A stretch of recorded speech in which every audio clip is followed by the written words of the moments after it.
Hi guys! So, papunta na po tayo sa chicken house. Mag-harvest po tayo ng brown eggs ngayon. Ay, pasensya na po kayo, napakainit ngayon panahon, kaya nagpayong tayo. Mainam po na mag-harvest tayo ng itlog bandang alas 10 ng umaga at alas 3 ng hapon para hindi maistorbo ang mga manok sa pangingitlog. So, wag po tayo mag-iwan ng itlog at wag ding hahayaang maglimlim ang manok. Kundi hinto siyang mangitlog. Dapat malinis palagi ang pangitlogan. Dapat may tsinelas na ginagamit lang sa chicken house para maiwasan ang infeksyon.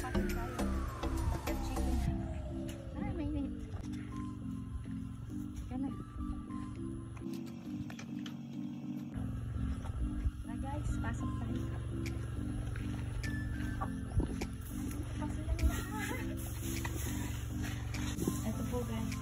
Ito ba sila ang ating Rhode Island Red.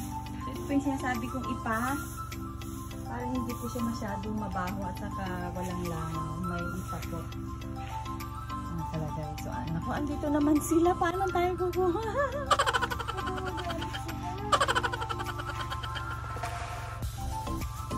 So, halika po. Tignan natin. Pakita natin sa kanila. So, ayan po yung egg. 1. Dito sa isa, 2, ang dami dito, 3, ilan, sige din mo, 1, 2, 3, 4, 5, yan yun, 2, 4, 5, 6, 7, 8, 9, 9 dito sa cubicle na yan, ilan na yun, 9, 10, 11, 12, 13, 13, 14, 15, 16, 17, 18, 19. Ayan, pumasok. 19, 20, 22, 24, 26, 27. Ayan, may manok. I-focus mo si manok. Naku, meron dito siya. Kukuha na tayo.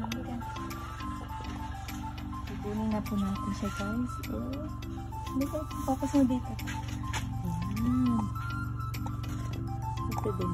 Yan, ganyan.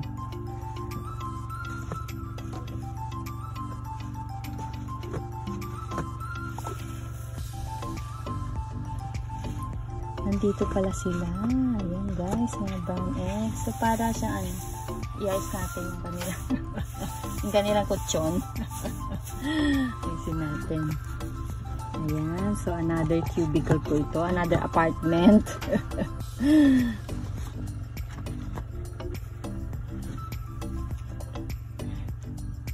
Hi! Ayan guys, oh. Nakakatuwa.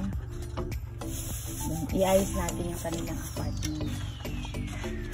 Ay, pumasok yung isang nanay.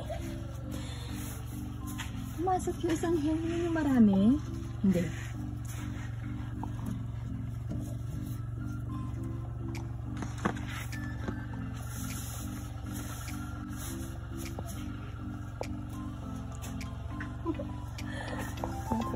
Meron ba dun? Pumasok siya.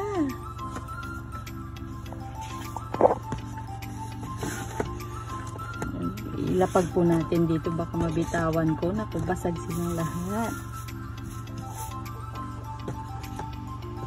May ano pa. Iayos po natin kanilang kutsyon.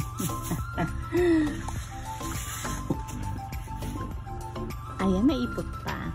Ayan. So guys, we have 27 eggs today. Wow! Ano ba?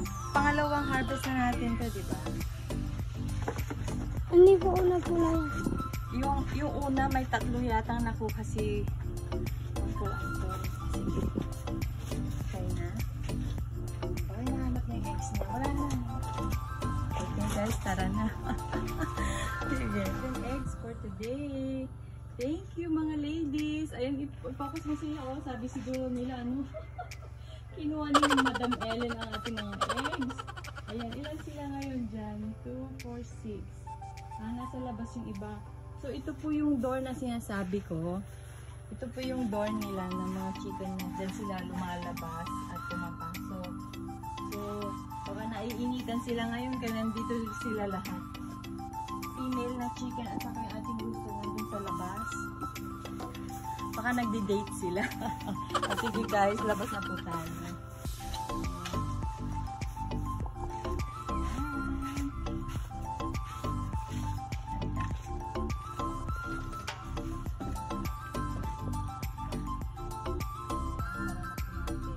Ayan guys, so andito na po tayo sa mesol. Ito na po yung ating eggs. 27 eggs po lahat. Kulang na lang 3, isang tray na. Ayan, thank you for lots of blessings.